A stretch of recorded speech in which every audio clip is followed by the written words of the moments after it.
네, 신 소장의 시그널 시간 이어가 보도록 하겠습니다. 오늘은 벤자민 투자연구소의 신일섭 소장 모셨습니다. 안녕하십니까? 예, 안녕하세요.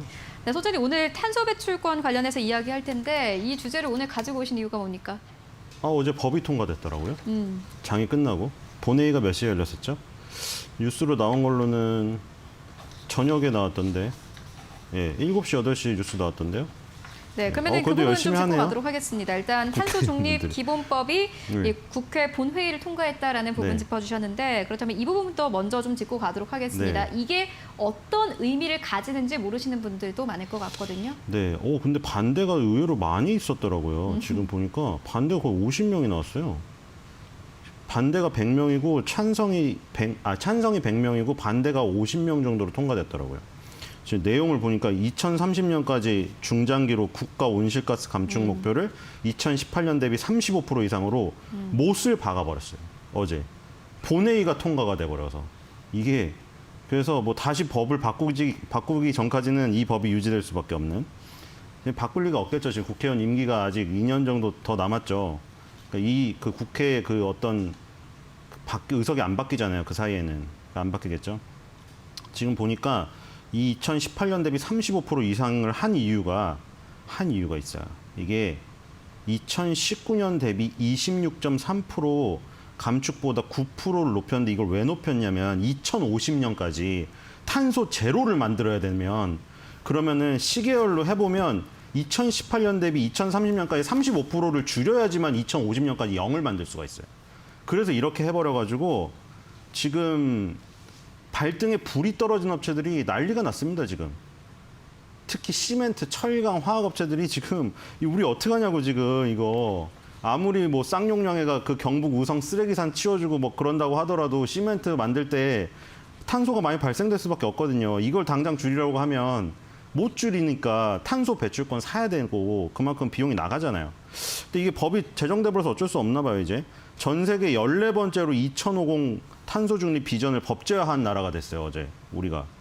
그래서 2018년부터 2050년까지 아까 말한 대로 선형으로 계산했더니 2030년에 37.5를 줄여야 된대, 무조건. 그래서 이 하부로 내려오면은 지방자치단체 단위별로 2050 탄소 중립 녹색 성장위원회를 설치한다. 이것도 있고요. 어제 내용에 국가개발 사업 추진할 때 기후변화 영향평가 제도를 실시해야 된다. 그리고 예산을 책정할 때는 온실가스 감축 인지 예산 제도를 도입해야 된다. 그리고 녹색 경제를 실천해야 돼서 녹색 산업 육성하는 데 지원할 수 있는 기후 대응 기금을 신설해야 된다. 어제 통과된 법에 가장 대표적으로 2030년까지 37.5를 줄여야 된다. 그 밑에 이런 내용이 다 포함되어 있는 거예요. 그러니까 어쨌든 결론적으로 탄소 줄여라. 이거 우리가 법으로 못을 박았다. 이걸 해버린 거죠, 어제. 통과가 돼버린 겁니다. 이제 앞으로 지켜야 돼요. 그러면은 이 부분을 봤을 때 소장님께서 보시기에는 어느 쪽에 가장 예산이 많이 들어가던가요? 아, 예산이요? 예산은 탄소 감축에 들어가겠죠? 네. 그래서 지금 우리가 이게 왜 했냐면은 14번째잖아요. 근데 이게 제일 이제 선제적으로 하는 곳이 EU예요, EU. 유럽이 어떻게 했냐면 유럽은 P455라고 이 발표를 했거든요. P55죠. 이게 뭐냐면 1990년 대비해서 온실가스 배출량을 55% 감축하는 목표인데 이 제도의 이름이 있어요. CBAM이라고 카본 보더 어저스트먼트 메커니즘이에요. 근데 이거의 이제 그 세부 내용에 탄소 배출이 많은 국가에서 생산됐는데 유럽으로 수입되는 상품이나 서비스를 대상으로 관세를 부여하겠다. 그러니까 이게 뭐냐면 언론에 나왔던 탄소 국경세를 말하는 거예요, 이게. 그러니까 Fit for 55 발표를 한 거 그 아래에 탄소 국경세가 있어요. 그래서 이제 완전 강력하게 이 유럽이 그 시도를 한 거고 이거 이후에 이제 계속 나온 거예요. 이게 원래 역사가 있는데 제일 윗단으로 올라가게 되면은 교토 의정서라는 게 있어요. 교토 의정서. 교토 의정서에서 온실가스 감축을 최초로 어떻게 보면 선언했고 그 다음에 2000년대 들어와서 파리 기후 협약이 나와요. 그 다음에 유럽에서 Fit for 55를 발표했어요. 그때부터 뭐 탄소 국경세니 탄소 배출권이니 이런 얘기가 나온 데다가 그리고 우리나라는 이제 거기서 14번째로 이걸 한 거죠. 이제 여기서 이제 예산을 뭐 밑으로 내겠죠. 어느 쪽에 많이 들어갈지는 좀 뜯어봐야겠네요. 그렇다면 일단 기업들을 살펴보는 게 가장 중요할 것 같은데 현재 좀 언급되고 있는 기업들이 꽤 많은 걸로 알거든요. 어떤 네. 기업들이 있는지 먼저 좀 확인을 해보고 갈까요? 네, 일단 외국 것 좀 볼게요. 외국 기업은 아니고 ETF인데 네. 이 생겼습니다. 탄소 배출권 관련해서 선물에 투자하는 ETF가 생겼어요. ETF요. 네. 생긴 지 얼마 안 됐는데 작년 7월 30일이니까 지금 1년 정도 됐거든요. 티커는 KRBN이에요. 네, 여러분들 HTS 요즘 해외 주식 다 뜨잖아요. 뭐 해외 주식 HTS 따로 있는 것도 있더라고요. 저는 유한타 쓰는데 그냥 같이 치면 되거든요. KRBN 치면 나와요. 네. 그래서 이 크레인시얼스 글로벌 카본 이거의 약자죠. KRBN. 6개월간 46%가 올랐네요. KRBN이 2020년도 7월 30일에 상장이 되었는데 그 당시 20달러였거든요. 20달러에서 지금 40.09달러를 8월 30일 날 찍었어요. 어제 최고가였어요. 딱 2배가 올랐습니다. 1년 만에. 이게. 근데 이게 뭐에 투자냐면 미국하고 유럽에서 거래량이 가장 많은 탄소 배출권에 선물에 투자하는 건데 미국과 유럽 중에서도 유럽 선물의 60%가 들어있어요. 지금 이게. 아까 말씀드렸잖아요. 유럽이 가장 적극적이라고. 유럽은 이제 우리나라, 자기네 나라에 수입하는 거에다 탄소 국경세를 탄소가 많이 함유된 걸까? 우리 국경을 넘을 때 너네 국경세를 세금을 부과해버리겠다. 이거예요. 그러니까 되게 불리해지죠. 이제 탄소 많이 배출하는 상품이나 서비스는 너무 불리해져. 유럽 수출길이 막혀버리는 거예요. 이렇게 되면. 다른 탄소가 없는 상품이나 서비스에서 단가에서 밀려버리는 거예요. 그러니까 유럽이 가장 적극적이잖아요. 그리고 그래서 이 부분에 투자를 했는데 지금 2배가 오른 데다가 또 지금 한 4개월짜리 박스권을 돌파해버렸어요. 지금. 그래서 이걸 보면서 이거 탄소 배출권 가격 지금 오르네? 이거 간접적으로 알 수 있겠죠? 간접적으로 이렇게 ETF에 투자하셔도 되는 거예요. ETF가 이렇게 오르고 있다. 그래서 우리나라에서는 일단 오늘은 후성을 가져왔습니다. 후성이요. 네. 뭐 다른 것도 많이 있는데 지금 후성은 원래는 지금 뭐 2차 전지 관련해서 자꾸 알려져 있죠. 그러니까 2차 전지로 다시 가면은 이제 2차 전지를 딱 생각해 보세요.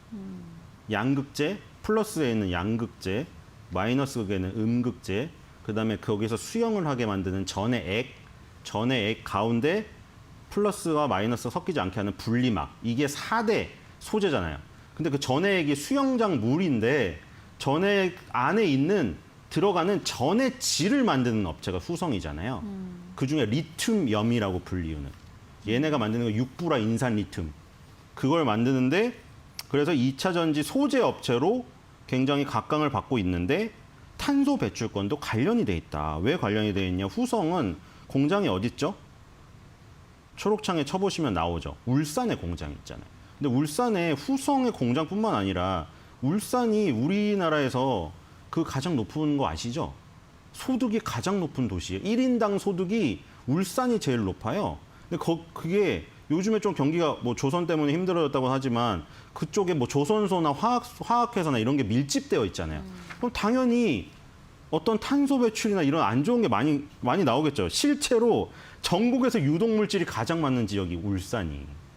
전국의 유독물질의 33.6이 울산에서 나온다는 통계가 지금 있습니다. 근데 여기서 이제 뭐 하냐면 울산의 화학공장에 에어컨용 냉매가스를 만드는데 거기서 온실가스가 발생돼요. 근데 후성이 그 온실가스 저감 설비를 만들어가지고 요거를 여기서 이제 온실가스 저감 설비를 통해 가지고 다른 회사한테 탄소 배출권을 팔아요. 근데 그 탄소 배출권을 파는 게 어디 인증을 받아야 되냐면 유엔의 인증을 받아야 돼요. 왜냐면 이게 아까 말한 맨 선구적인 1997년에 온실가스 감축에 중점을 둔 교토에서 열렸던 거기서 나온 교토 의정서를 기반으로 해서 CDM 사업이 시작된 거거든요.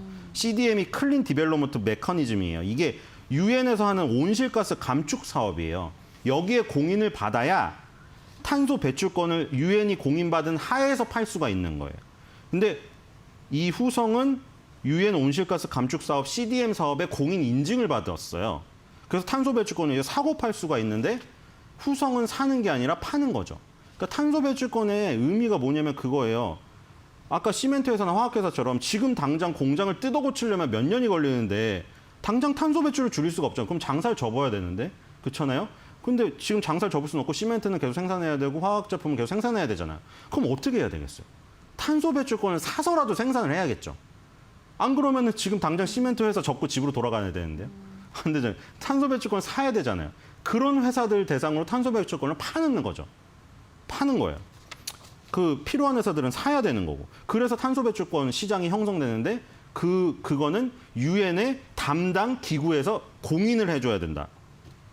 그래서 온실가스 배출량 감소를 담당하는 유엔 담당 기구가 있어요. 거기서 탄소 배출권은 결국에 아까 전에 유엔의 온실가스 감축 사업 CDM 있죠. CDM 사업 산하에서 부산물로 탄생된 게 탄소 배출권이에요.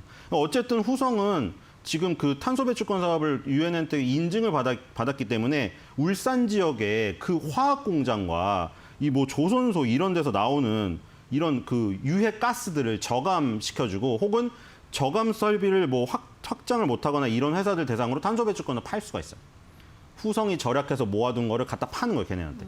그래서 후성은 2차 전지 쪽 말고도 이쪽으로도 지금 굉장히 이슈가 될 수가 있죠. 그리고 어제 바로 그 딱 장 끝나고 지금 뉴스가 나온 걸로는 7시, 8시에 국회의원분들이 국회에 모여서 통과를 시키신 것 같은데 이렇게 되면 오늘 장에 영향을 미칠 수밖에 없죠. 어제 장중에 본회의가 통과가 된 게 아니라 장 끝나고 저녁에 모이셔서 열심히 하셨더라고요, 표결을. 그럼 우리 장이 열리자마자 지금 탄소 배출권 관련주가 움직일 가능성이 지금 크죠. 물론 뭐 휴캠스도 있고 한솔홈데코도 있고 있어요. 다 있는데 2차 전지주 소재주로도 엮여 있고 이 이슈로도 엮여 있는 양수겸장 같은 기업이죠. 그러면은 소장님께서 보시기에는 좀 오늘 정도에만 시세가 나올 것으로 보십니까? 아니면 계속해서 좀 이 주가가 상승 탄력을 받을 수 있을까요? 일단은 2차 전지 소재주로서의 그 근본 동인이 있으니까요. 그것을 그쪽으로도 제외하고 일단 탄소 배출과 관련해서 오늘은 일단 탄소 배출을 하는 거니까 탄소 네. 배출과 관련해서는 주가가 좀 어떻게 움직이게 될까요? 글쎄요, 후성은 좀 그래도 얌전하게 움직이지 않을까. 그러니까 휴캠스가 화학회사잖아요. 화학회사인데 그동안 굉장히 소외를 받았거든요. 왜냐면 보시면은 대한유화나 보셨죠? 금호석유나 그 제일 심한 건 뭐예요? 효성 TNC 이런 거 봐봐요. 정말 다 날라갔거든요. 한 번씩 거기다가 중소형주인 국도화학, 유니드 이런 거 다 시세가 폭발을 했어요. 근데 유일하게 안 간 게 휴캠스예요. 그래서 이런 휴캠스 같이 이렇게 화학회사에서 극소외를 받은 업체들이 이런 걸로 엮이면은 많이 갈 수가 있어요. 그게 좀 그러니까 더 다이나믹함을 추구하는 거는 그게 좋은데 후성 같은 경우에 이제 2차 전지라는 안정적인 그 성장판이 있고 요게 있으니까 그것보다는 좀 다이나믹함은 떨어질 것 같아요. 근데 다이나믹함은 떨어지지만 그 대신 강점은 뭐냐? 후성은 좀 더 진득하게 갈 수가 있는.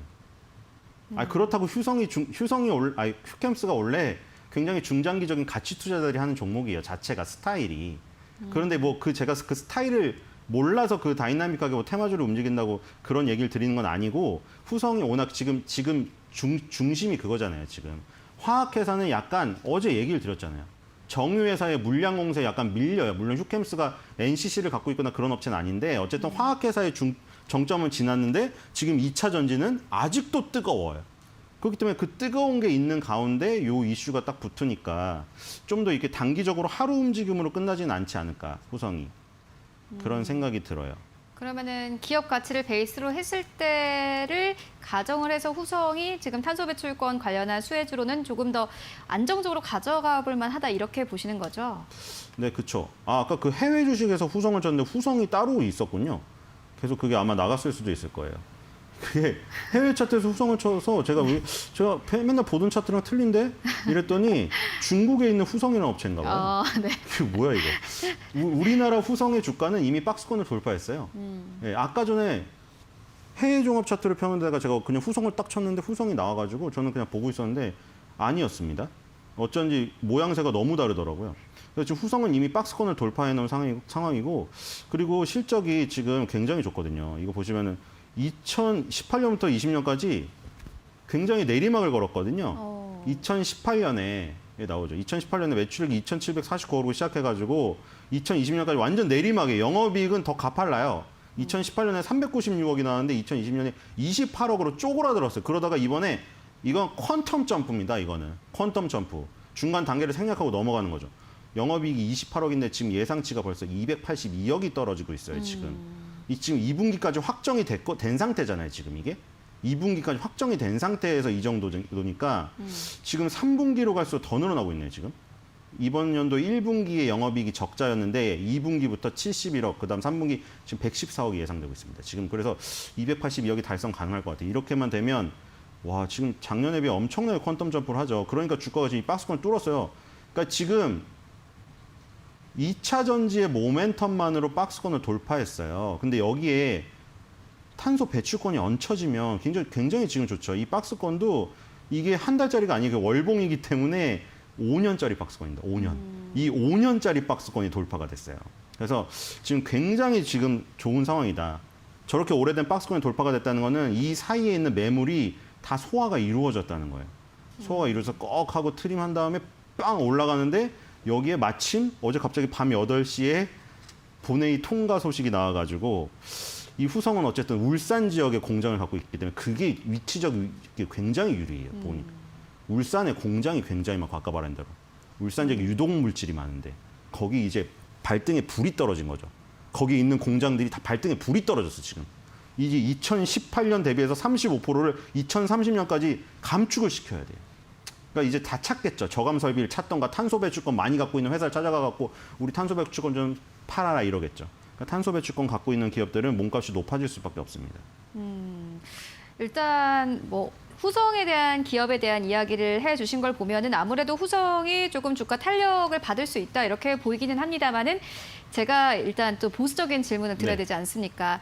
보니까 SK증권 측에선 사실상 탄소 배출권 같은 경우에는 가치주이긴 하지만은 좀 테마주로 움직일 가능성이 굉장히 크다라는 부분을 우려를 하고 있거든요. 그렇게 되면은 뭐 주가가 탄력이 나올 수도 있겠지만은 좀 단기적일 가능성도 크고 단기적이라면은 사실 테마주는 하루에도 움직이니까 하루 올랐다가 또 빠질 수 있는 가능성도 있어서 지금 보시는 시청자들이 무턱대고 샀다가 어느 순간 딱 떨어지면은 이게 회복이 안 되는 상황이 올 수도 있거든요. 그렇다면 전략이나 뭐 매매 타이밍도 좀 중요할 것 같은데 그 부분 어떻게 보세요? 그러니까 지금 그걸로만 움직이면 테마죠. 근데 2차 전지 주의 흐름을 보면은 자 이제 소재주 중에서 그럼 비슷한 걸 보자고요. 첨보, 전해액에 관련된 전해액 중에 이제 들어가는 전해질 중에 F 전해질이라고 개발해가지고 그거를 이제 기업들이 많이 쓴다고 해서 뜬 첨보. 자, 이 흐름을 같이 하고 있잖아요. 첨보도 지금 오래된 박스권을 돌파해가지고 지금 20만 원대로 올라갔죠. 후성이 후발이에요. 첨보가 먼저 뚫은 다음에 그다음 후성이 뚫었죠. 자, 이런 것들이 지금 움직이고 있어요. 지금 이 밸류체인상 이쪽이 움직이고 있는 지금 상황이에요. 지금 보면은 그 배터리 3사가 이미 갔고 지금 좀 쉬고 있죠. 배터리 3사는 좀 쉬고 있죠. LG화학이랑 좀 쉬고 있네요. 그렇죠? 요거만 빨리 보고 이제 끝낼게요. 삼성 SDI, 그렇죠? 삼성 SDI는 아직도 지금 굳건하고 저 SK이노베이션은 사실은 정유에 좀 관련이 더 있는데 그래도 배터리로 좀 중점이 무게감 있으니까 조금 내려갔지만 10개월 선을 버티고 있고. 자, 이 상황에서 밑단애들이 다 살아 있어요. 자, 이거 보세요. 에코프로 BM. 이 양극재 업체입니다. 에코프로 BM 이쪽으로 넘어오죠. 그다음에 포스코 케미칼. 자, 포스코 케미칼 이거 살아 있죠. 그리고 LNF 3대예요. LNF 보세요. 다 살아 있잖아요. 양극재 업체 다 살아 있죠. 그다음에 이제 이쪽 전해액 쪽으로 넘어오면 첨보, 후성. 자, 이렇게 살아 있습니다. 그래서 배터리 밸류체인이 다 살아 있기 때문에 후성은 이 탄소 배출권이 가격 변동이 되게 심해요. 그거를 감안해서 움직이더라도 후성 같은 경우에는 2차 전지 소재 쪽으로 더 근본적으로 움직이는 부분이 있기 때문에 별로 흔들려도 걱정은 안 하셔도 된다. 네, 알겠습니다. 오늘은 또 탄소 배출권 그중에서도 후성에 대한 이야기 나눠보고 왔습니다. 네, 지금까지 벤자민 투자연구소의 신일섭 소장과 함께했습니다. 고맙습니다.